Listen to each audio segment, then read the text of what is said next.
الرحمن الرحيم إن عدة الشهور عند الله 12 شهرا في كتاب الله يوم خلق السماوات والأرض منها 4 حرم صدق الله مولانا العظيم وصدق رسوله النبي الأمين الكريم ونحن على ذلك لمن الشاهدين والشاكرين والحمد لله رب العالمين أما بعد.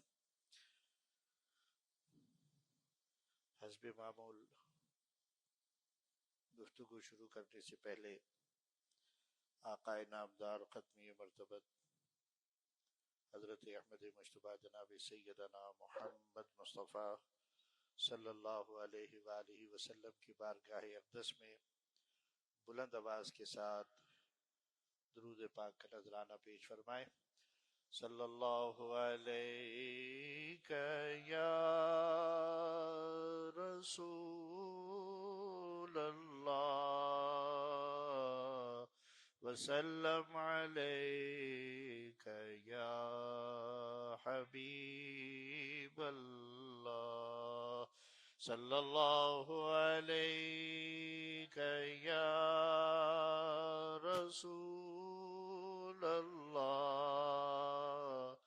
وسلم علیک یا حبیب اللہ صلی اللہ علیک یا رسول اللہ وسلم علیک یا حبیب اللہ وعلی آلک واصحابک یا سیدی یا خاتم النبیین. اما بعد.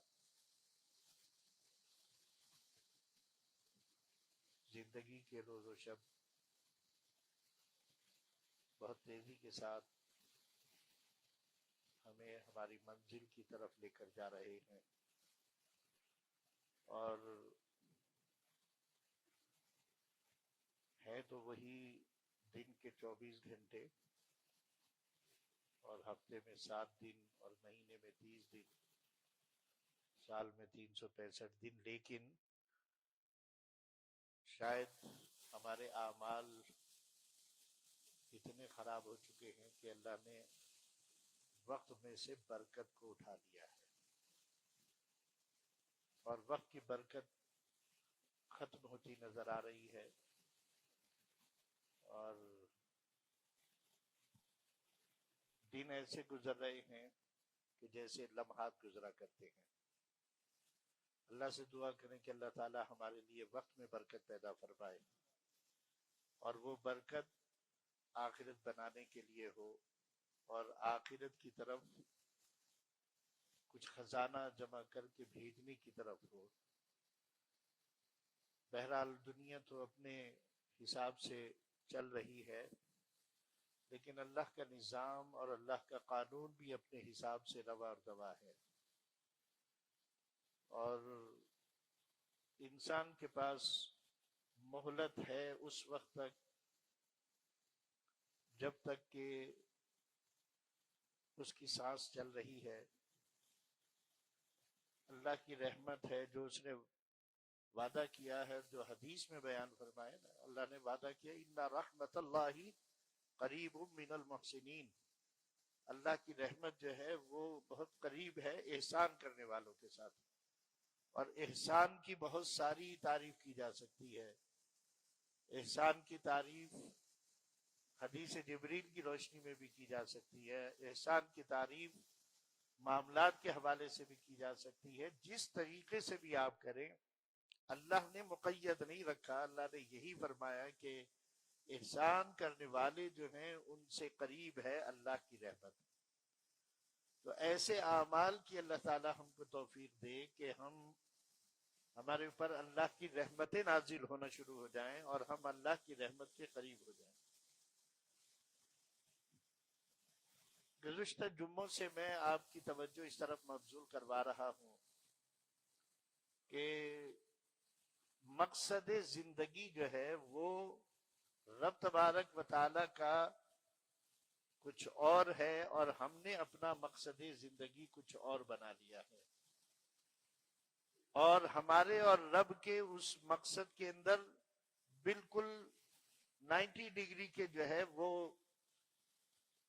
اختلاف ہے، تضاد ہے۔ اللہ کچھ چاہتا ہے ہماری زندگی سے، ہم نے کچھ اور کرنا شروع کر دیا۔ اللہ یہ چاہتا ہے کہ تم اس دنیا کے اندر رہو، اس دنیا کی چیزوں سے نفع حاصل کرو، لیکن مجھ کو نہ بھولو۔ اس زندگی سے نفع حاصل کرنا ہے تو ویسے نفع حاصل کرو جیسے میں نے کہا ہے۔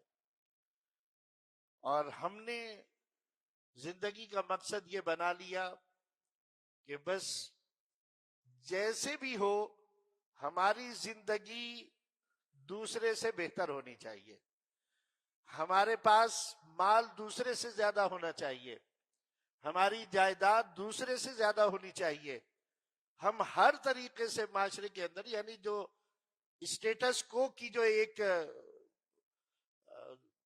لوگوں کے درمیان ایک مقابلہ چل رہا ہے اور ایک دوسرے سے آگے بڑھنے کا جو ایک جذبہ کار فرما ہے، اور وہ جو کار فرما دنیا کے لیے ہے، تو وہ اللہ کے اس مقصد زندگی سے ہٹ کر ہے۔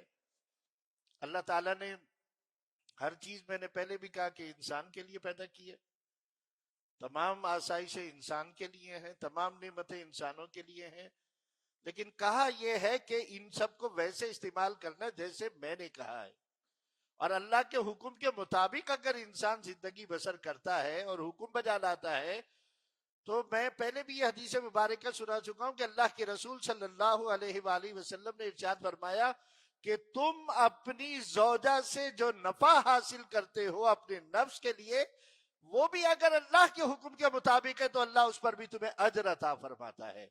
تو اس سے زیادہ اور بڑی کیا بات ہوگی کہ دنیا کو اللہ تعالیٰ نے یہ نہیں کہا کہ تم گوشہ نشینی اختیار کر لو، چھوڑ دو، بیوی بچوں کو چھوڑ دو، کمانا چھوڑ دو، سب کچھ چھوڑ دو، نہیں فرمایا سب کچھ کرو لیکن میرے حکم کے مطابق کرو، تو پھر تمہاری دنیا بھی ہے اور آخرت بھی ہے۔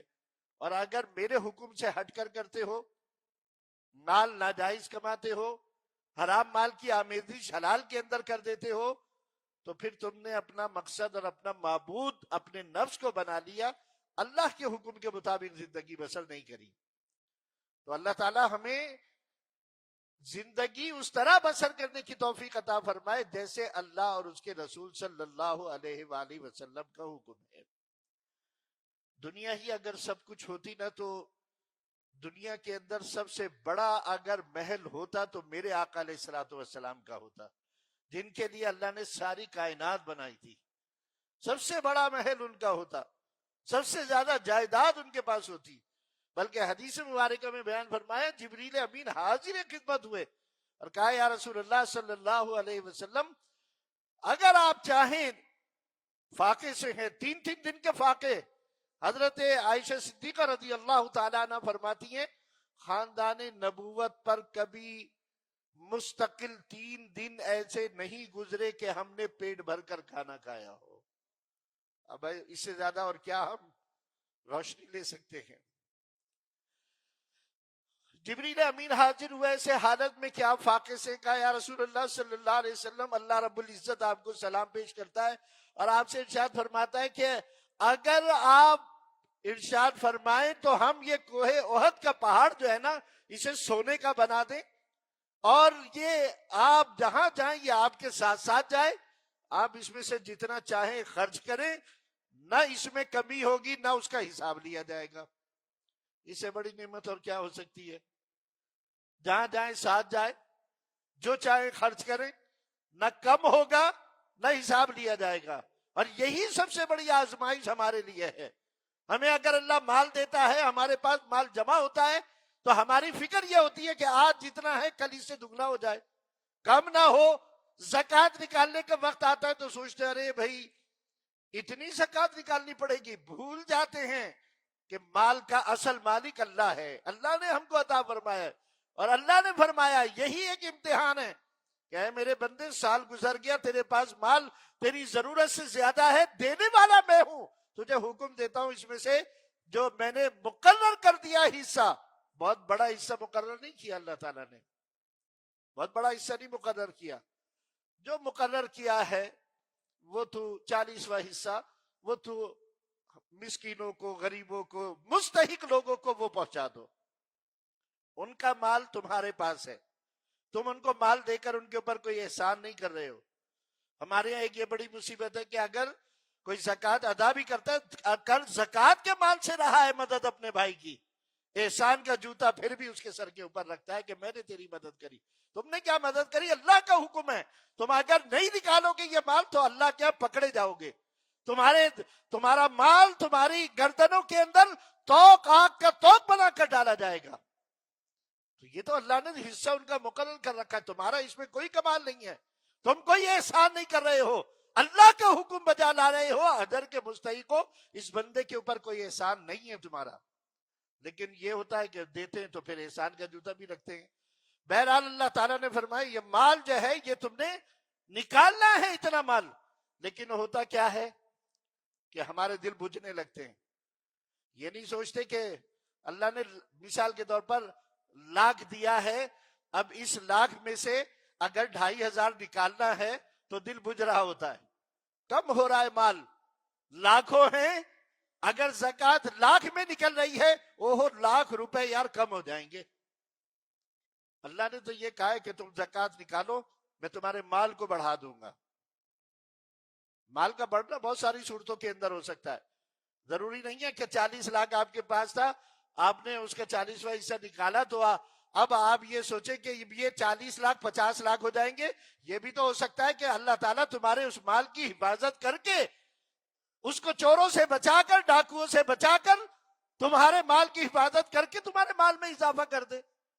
اس کا نقصان ہونے والا اس سے بچا لے تمہیں، یہ کہیں ناجائز خرچ ہونے والا اس سے بچا لے. لیکن اللہ کا کہنا سچا ہے اور وعدہ سچا ہے. اللہ زکوٰۃ دینے والے کے مال میں برکت ڈالتا ہے، اللہ زکوٰۃ دینے والے کے مال کو بڑھاتا ہے. تو یہ ایمان کی بات ہوتی ہے. اور نبی کریم صلی اللہ علیہ وسلم سے جب کہا، یہ دونوں خوف سے بری کر دیا کہ یہ خوف بھی نہیں ہوگا کہ یہ سمجھیں کہ مال کم ہو گیا. جتنا خرچ کریں گے اللہ اتنا ہی اس میں اضافہ کر دے گا، یہ مال کم نہیں ہوگا آپ کا. تو اس خوف سے بھی بری. اور پھر ہم سے تو ہر چیز کا حساب ہے. یہ یاد رکھیں، کوئی اللہ کا ایسا لاڈلا نہیں ہے کہ وہ یہ کہے کہ مجھ سے اللہ قیامت میں حساب نہیں لے گا. اللہ نے سب کو اس ڈر سے جو ہے گزارا ہے. انبیاء بھی ڈرتے رہے ہیں، اور ہماری اور آپ کی تو کوئی حیثیت اور اوقات نہیں ہے، لیکن اللہ نے کہا سب سے حساب لوں گا. اسی لیے دعاؤں کے اندر، قرآن مجید کی آیات کے اندر اللہ نے دعا جو تعلیم فرمائی ہے، وہاں ارشاد فرمایا اللہ سے دعا کیا کرو والعفو عند الحساب، اللہ ہمیں حساب و کتاب سے معاف کر دے. نہیں دے سکتے. جھوپڑی میں رہنے والا بھی اللہ کی نعمتوں کا حساب نہیں دے سکتا. محلوں میں رہنے والوں کی بات نہیں ہے، مکانوں میں رہنے والوں کی بات نہیں ہے. اللہ نے جسمانی طور پر ہی اتنی نعمتیں عطا فرمائی ہیں کہ ہم اس کا حساب نہیں دے سکتے. عبادتوں سے تو ویسے ہی ممکن نہیں ہے، اس لیے کہ عبادتیں ہیں ہی نہیں. نمازوں کی طرف ہی دھیان نہیں ہوتا. عام نمازوں کے اندر نمازیوں کی تعداد کو دیکھ لیں، علمان الحفیظ، اس سے بڑھ کر تو پھر اور کیا حساب و کتاب ہوگا. ایک حدیث ہم نے سنی تھی، آج تک ڈر لگتا ہے. بچپن میں ہمارے ابی علیہ الرحمہ یہ سنایا کرتے تھے، اور بچپن کی باتیں ہمیشہ ذہنوں کے اندر بیٹھ جاتی ہیں. اپنے بچوں کو سنایا کریں. کہتے تھے تم نے ایک پائی بھی اگر کسی کی ناجائز تم نے کھا لی نا، ایک پائی، تو 70 مقبول نمازوں کا تمہیں کفارہ دینا پڑے گا قیامت کے دن. ایک پائی کے بدلے میں 70 مقبول نمازیں. مقبول کی شرط لگا رکھی ہے، کہاں سے لائیں گے بھائی؟ کتنی ہم بے دہانی کرتے ہیں لوگوں کے مال کھانے میں، مال ضبط کرنے میں، اور وہاں کیا حساب و کتاب ہوگا، کیا عالم ہوگا. پھر کنگال ہو جائیں گے. وہاں کی دولت تو نیکیاں ہیں نا. جب یہ نیکیاں دوسروں کے کھاتوں میں چلی جائیں گی ہماری بد احتیاطی کی وجہ سے، ہماری بدعمالیوں کی وجہ سے، ہمارے گناہوں کی وجہ سے اس دنیا کے اندر، تو وہاں کیا ملے گا؟ پھر کیا ہوگا؟ نبی کریم صلی اللہ علیہ وسلم نے پوچھا تھا صحابہ سے، اے میرے صحابہ بتاؤ تمہارے نزدیک مسکین کون ہے؟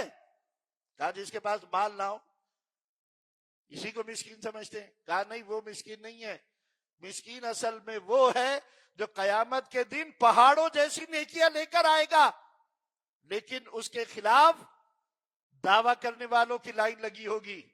لوگ دعویٰ کر رہے ہوں گے، کہہ رہے ہوں گے کہ جناب اس نے ہمارا فلاں حق مارا، اس نے ہمارے ساتھ یہ زیادتی کری.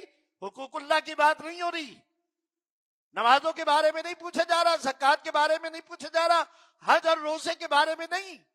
وہ تو اللہ نے کہا ہے یہ میرے حق ہیں، مجھے اس کی پرواہ نہیں ہے اگر اس میں کوئی کمی ہے، اگرچہ کہ نہیں کرنی چاہیے کبھی، لیکن حقوق العباد کی اہمیت کو بتانے کے لیے کہا حقوق اللہ میں اگر کمی ہو گئی میں معاف کر دوں گا، میرا اختیار ہے، لیکن اگر میرے بندوں کا حق مارا ہے نا تو میں اس وقت تک معاف نہیں کروں گا جب تک اس سے معاف نہ کرا لو.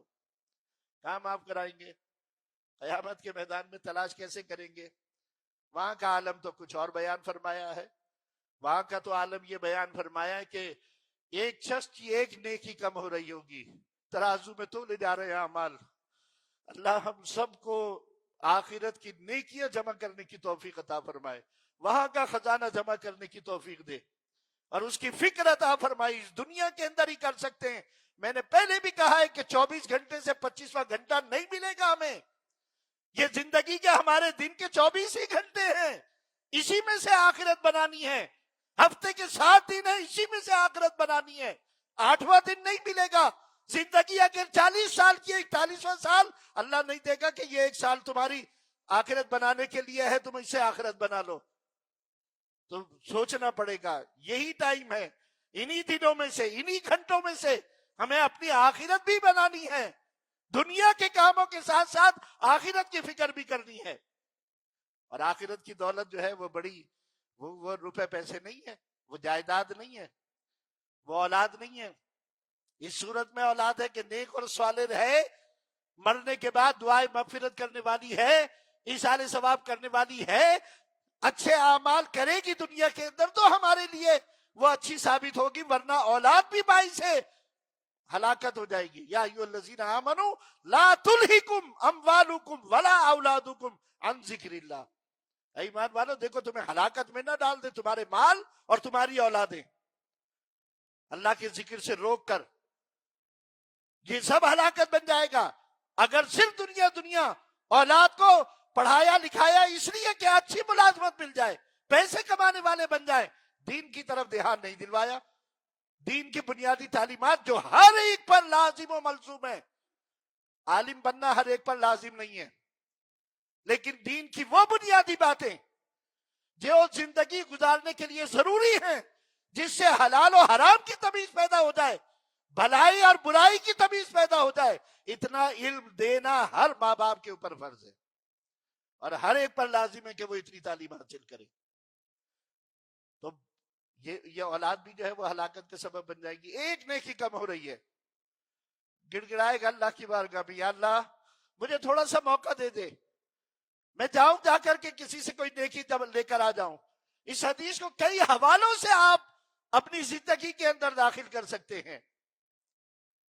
اللہ تعالیٰ حکم دے دے گا اچھا ٹھیک ہے جاؤ، مہلت دی، جاؤ لے کر آؤ ایک نیکی. پتہ چلے گا کہ ایک نیکی آخرت کے میدان میں کتنی قیمتی ہوتی ہے. جائے گا تلاش کرے گا، ماں کو تلاش کروں، ماں محبت کرتی ہے نا، سب سے زیادہ دنیا کے اندر محبت کرنے والا رشتہ اولاد کا اور ماں کا ہوتا ہے. ماں کو تلاش کرے گا، مل بھی جائے گی، کہے گا ماں تو مجھ سے بہت محبت کرتی ہے نا، میری ایک نیکی کم ہے، میں اللہ سے مہلت لے کر آیا ہوں، تو اپنے نامہ اعمال سے صرف ایک نیکی دے دے مجھے تاکہ میری جان چھوٹ جائے. ماں کہے گی نہیں بیٹا، آج تو مجھے خود اپنی پڑی ہے، پتہ نہیں میرا کیا عالم ہو، میں تجھے کوئی نیکی نہیں دے سکتی. مایوس ہو جائے گا، باپ کو تلاش کرے گا، باپ ملے گا، کہے گا باپ تو نے ساری زندگی ہمارے لیے محنت کری تھی، تو نے ہمیں کھلایا پلایا بڑھایا، آج ایک نیکی کم ہو رہی ہے میری، میں سخت مشکل میں پھنسا ہوا ہوں، تو ایک نیکی دے دے تاکہ مجھے خلاصی. باپ کہے گا نہیں بھائی آج تو کچھ بھی نہیں مل سکتا، آج تو کچھ نہیں ہے. بیوی کے پاس جائے گا، بچوں کے پاس جائے گا، اللہ ہر رشتے کی اہمیت قیامت کے دن اس کو دکھا دے گا کہ تم نے جن کی خاطر حلال و حرام کی تمیز ختم کی تھی نا، گناہ کمائے تھے، ان کی خوشی کی خاطر کیے تھے نا، اولاد اچھی ہو جائے، حرام کھا لے، حرام کا مال لے کر ان کو کسی طرح اچھی تعلیم دلوا دیں، ان کی بھاری بھاری فیسیں بھر دیں، ان کو اچھا پہنا دیں، ان کو اچھا کھلا دیں.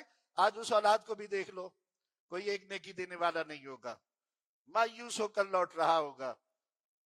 تو یہاں تک تو اس حدیث کو اس زمرے میں ہم سمجھ سکتے ہیں کہ اللہ تعالیٰ نے دنیا میں رشتے دیے ہیں، دنیا کے لیے دیے ہیں، لیکن یہ کہا ہے آخرت کو نہیں بھولنا ان رشتوں کے اندر پھنس کر.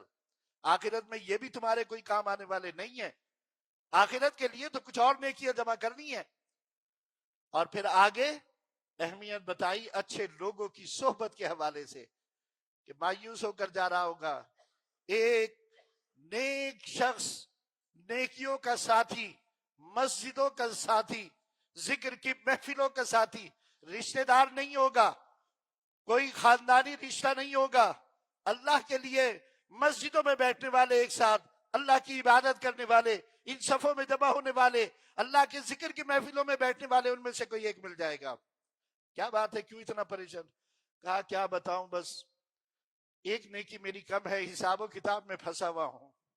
اللہ سے مہلت مانگی تھی، اللہ نے دے دی.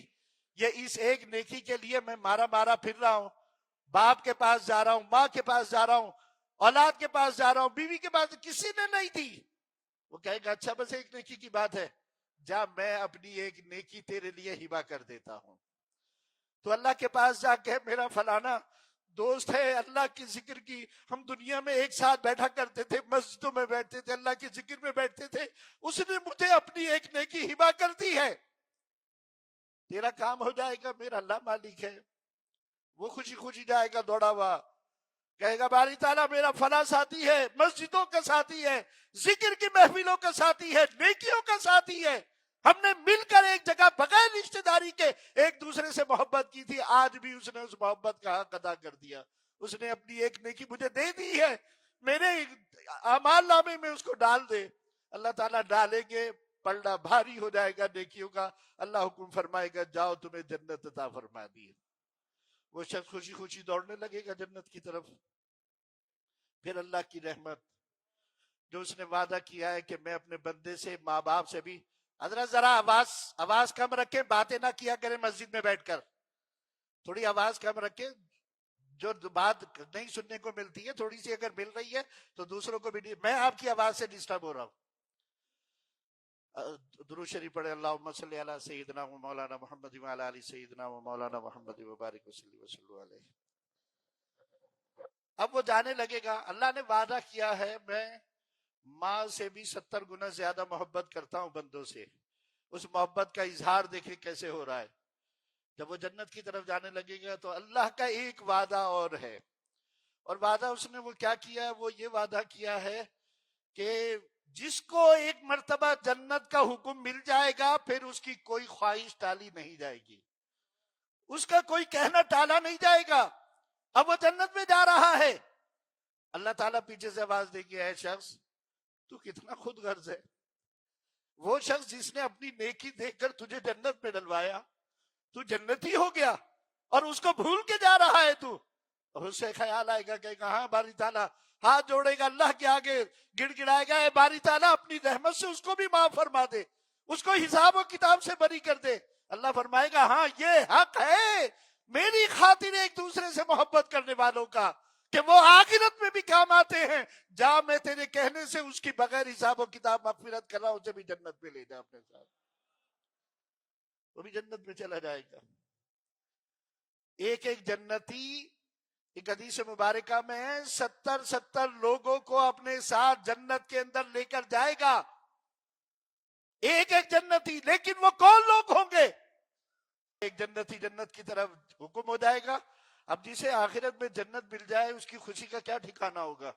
کبھی سوچے تو صحیح، کیسا سخت کٹھن وقت ہے، حساب و کتاب سے سب لرز رہے ہیں، انبیاء بھی لرز رہے ہیں، اور اللہ تعالیٰ ایک شخص کو کہتا ہے جا تو جنت میں چلا جا. تو اس کی خوشی کا کیا ٹھکانہ ہوگا؟ وہ جا رہا ہوگا، ایک بندہ ملے گا، روکے گا، تو مجھے جانتا ہے؟ اس نے میں نہیں جانتا تجھے. یاد کر زندگی کے اندر، دنیا کے اندر میں نے، تو پیاسا تھا میں نے تجھے پانی پلایا تھا. کہے گا اچھا تو پھر مجھے بھی اپنے ساتھ جنت میں لے جا. وہ کہے گا باری تعالیٰ اس نے دنیا میں میرے ساتھ احسان کیا تھا، آج تو اس کو بھی جنت عطا فرما دے. اللہ فرمائے گا جا تیری بات کو نہیں ٹالا جائے گا, اسے بھی جنت میں لے جا ساتھ میں. آگے بڑھے گا, کوئی کہے گا میں بھوکا تھا, تو مجھے پہچان, تو بھوکا تھا, میں نے تجھے کھانا کھلایا تھا, یاد کر, ایک وقت کا پانی پلانے والا, ایک وقت کا کھانا کھلانے والا.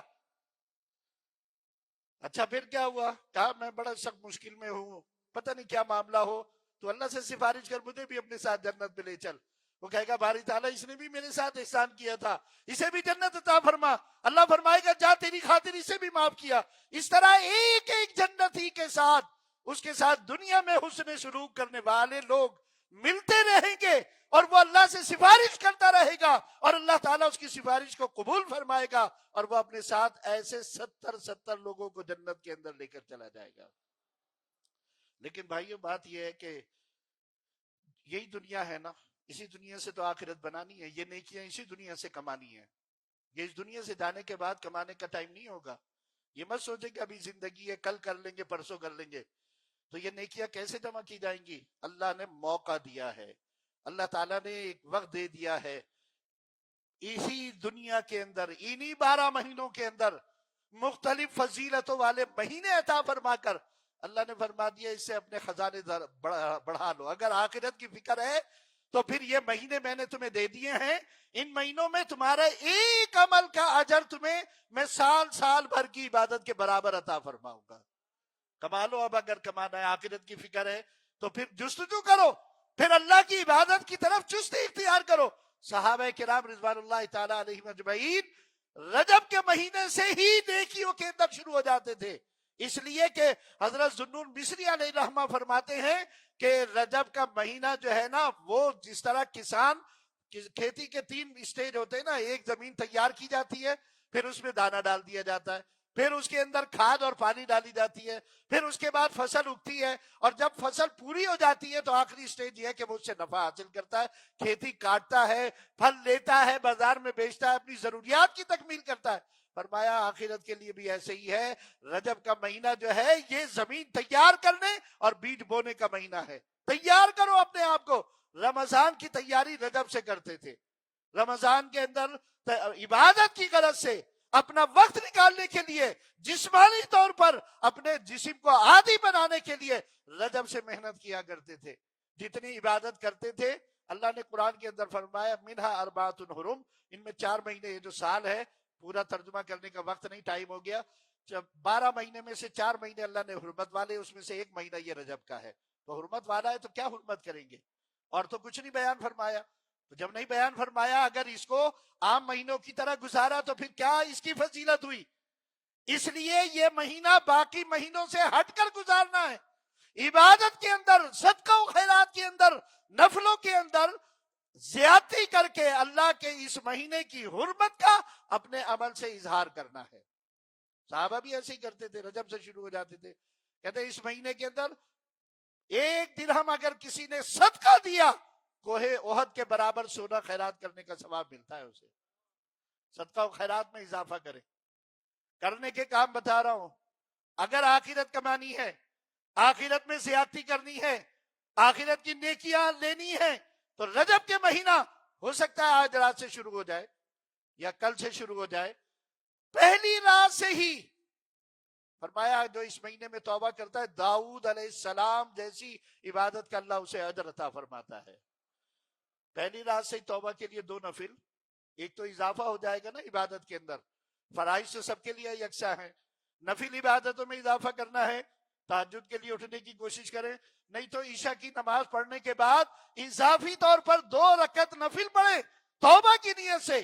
سورہ کافرون اور سورہ اخلاص اس کے اندر پڑھیں. نماز سلام پھرنے کے بعد 70 مرتبہ درود شریف, 70 مرتبہ استغفار پڑھیں, اللہ سے اپنے گناہوں کی معافی مانگے. یہ معمول بنا لیجئے اس مہینے کے اندر, انشاءاللہ العزیز کوئی گناہ صغیرہ ہو کبیرہ ہو, انشاءاللہ اس نفل پڑھنے کی برکت سے اللہ اس کو قائم نہیں رکھے گا, معاف فرما دے گا. روزے رکھنے کی بڑی فضیلت ہے. پہلے دن کا روزہ 3 سال کے گناہوں کا کفارہ بنتا ہے. 2 دن کے روزے وہ 2 سال کے, تیسرے دن کا روزہ وہ 1 سال کا. اس طریقے سے فرمایا مختلف اس کے درجات بیان فرمائے. کنز الاعمال کتاب کے اندر یہ حدیثیں موجود ہیں تو آپ کوشش کریں. کہا جس نے 7 روزے اس مہینے میں رکھ لیے جہنم کے 7 دروازے بند, 8 رکھ لیے تو 8 دروازے جنت کے کھل جائیں گے اس کے لیے. پیر اور جمعرات کا روزہ رکھنا, پیر کے دن کا تو سنت ہے, اکثر جمعرات کا بھی نبی کریم صلی اللہ علیہ وسلم کے اس میں آتا تھا. اگر یہی رکھ لیں گے 8 روزے تو ہو جائیں گے نا اس مہینے کے اندر. روز اگر نہیں بھی رکھتے تو کچھ نہ کچھ عبادت کے اندر اضافہ کر کے اپنے عمل سے ثابت کریں کہ ہم اس مہینے کی حرمت کا اقرار کرتے ہیں, اپنے عمل سے ثابت کر رہے ہیں کہ رجب کا مہینہ دیگر مہینوں سے ہٹ کر ہے, اس میں عبادت بھی زیادہ کریں, اس میں تلاوت بھی زیادہ کریں, اس میں نفلی روزے بھی رکھیں, اس میں صدقہ و خیرات بھی کریں, جن کی نمازیں رہتی ہیں قضا نمازوں کی ادائیگی کا اس میں اہتمام کریں, روزے رہتے ہیں اس مہینے میں رکھ لیں, اس مہینے کے روزے رکھنے کا اور نفل عبادت کا بھی انشاءاللہ ان کو اجر عطا ہو جائے گا. تو کوشش کریں اپنے آپ کو تیار کر لیں اس مہینے کے اندر عبادت کے لیے. جو ذوق و شوق رکھتے ہیں وہ پھر بعد میں بھی سن سکتے ہیں, لیکن یہ چند چیزیں میں نے آپ کو بتائی ہیں. ماہ رجب کے اندر دیگر مہینوں سے زیادہ بڑھ کر ہر چیز میں جو بھی عمل آپ کرتے ہیں اس میں اضافہ کر دیجئے. صدقہ و خیرات دیتے ہیں تھوڑا سا اور بڑھا دیجئے, نمازیں پڑھتے ہیں نفل کا اہتمام کر لیجئے, روزے رکھتے ہیں تھوڑا سا اور 1-2 روزے اور بڑھا دیجئے. یعنی اپنے عمل سے ثابت کریں کہ آپ نے رجب کو اللہ کا مہینہ سمجھا. حدیث مبارکہ میں ہے رجب شہر اللہ, رجب اللہ کا مہینہ ہے, جو اس کی حرمت کرتا ہے اللہ اس کی حرمت کرے گا, جو اس کی توہین کرے گا اللہ اس کی توہین کرے گا. شعبان شہری, شعبان میرا مہینہ ہے, ورمضان شہر امتی, رمضان میری امت کا مہینہ ہے. تو یہ متصل, اللہم فی بارک لنا فی رجب و شعبان وبلغنا رمضان. اے اللہ برکت عطا فرما ہمیں رجب میں اور شعبان میں, اور ہمیں اسی طرح رمضان تک پہنچا دے. یہ نبی کریم صلی اللہ علیہ وسلم کی دعا ہوتی تھی رجب کے اندر, اللہم بارک لنا فی رجب و شعبان. تو برکت کس چیز کی؟ مال کی برکت کے لیے تھوڑی کرتے تھے, نیکیوں کی برکت کے لیے کرتے تھے, آخرت کے لیے کرتے تھے. اللہ تعالی ہم سب کو عمل کی توفیق عطا فرمائے, نیکیوں کے لیے مستعد فرما دے. وما توفیق الا باللہ وما علینا الا البلاغ.